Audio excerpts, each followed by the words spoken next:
Because the system doesn't put out the best guys out there. We always get a kind of a, we are always led down by the whole process. You get some, default option. And you have to live with it for years, for 5-6 years.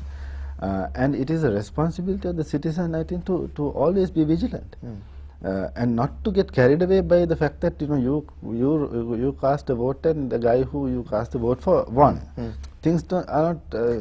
I mean, if I can, I mean, I know you hate definitions and being bounded in a pigeonhole, but if I can call you a citizen writer, to coin a new phrase, as it were, does the citizen writer, does the citizen who can articulate herself or himself, does she or he have a greater burden of responsibility to have that vigilance, in a sense? Because not everyone has your talent, let's admit it. Lakta Wickramasinghe said the poet is a bomb in the city, you throw a bomb and take notes.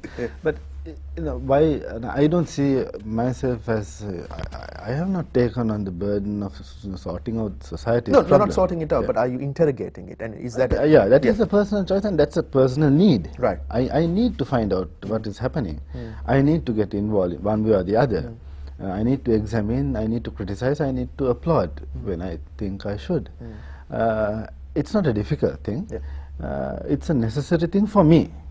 I can't tell other people what they should do with their lives, but for me, I think it's an important part of my being and how I obtain meaning in my life, engagement. And I can do it in many forms. Poetry is just one, and that is the least public of all. But perhaps the most powerful. I mean, one never knows that you get a sense of that. No, but we talked about the publisher's dilemma. How many people get to read it. Well, actually, certainly those who experience aggression. But I also want to come back to your more political writing, the stuff that you do in the mainstream newspaper, which I've always found very engaging.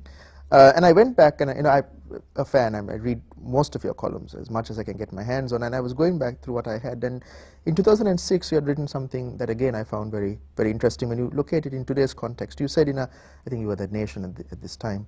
You said, speaking about even the regime at the day, you said Mahinda Rajapakse cannot defeat a two-bit gang led by a half-witted Patale figure if he goes about it in a manner that is ad hoc, that is in a manner like, let's ask Basil Malli, what does Gotha think kind of way.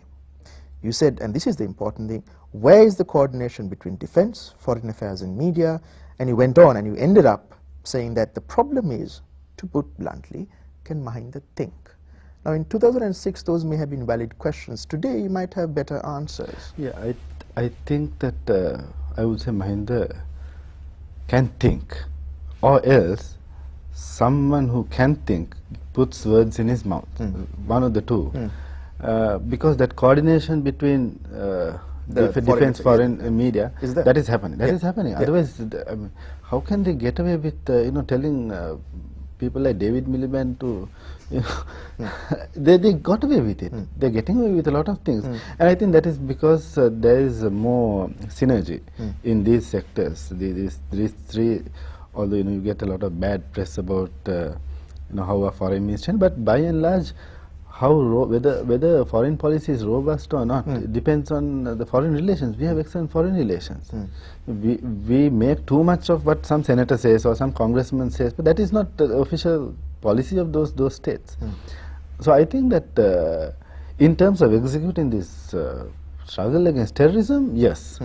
I think there is thinking happening and things are getting done.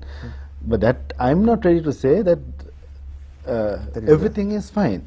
In terms of this, yes, I think that the regime has been doing an excellent job and being very successful. But there are so many other things that we have to worry about. I don't think the economy is as dreadfully handled as some people make it out to be, but certainly in terms of getting our institutions right, getting our governance structures right, making democracy meaningful. Right now we are all very happy because the vast majority of people are with the president and the regime. So you are not very critical. Our guys are in power. What happens when the same institutions are used by someone else? No, how would a person who voted for Mr. Ranil Wickramasinghe think? No, this we can't.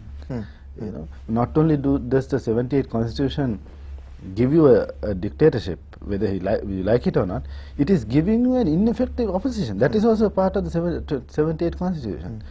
We get definitely, always, necessarily an opposition that is impossible, that is very weak, that can't do a thing, that is waiting for some thing to fall from the sky so that the equation will change. But So is it important to write or to express? it is important to write, but we need to change. Now we have very few options. 78 constitution cannot be changed without a 2/3 majority. There are so many obstacles. Now who is going to give this 2/3? The parliamentarians. It is against their self-interest to change these structures. So we need to have a very strong people's movement which actually talks about this. And no one is talking, but we are all caught up in this LTT thing, whether it's ethnic conflict, you know. Those are the issues that we've been talking about. Malinda, it's been a pleasure having you on the program, and I do wish you all the very best for your writing, public and private. Thank you. Thank you for having me.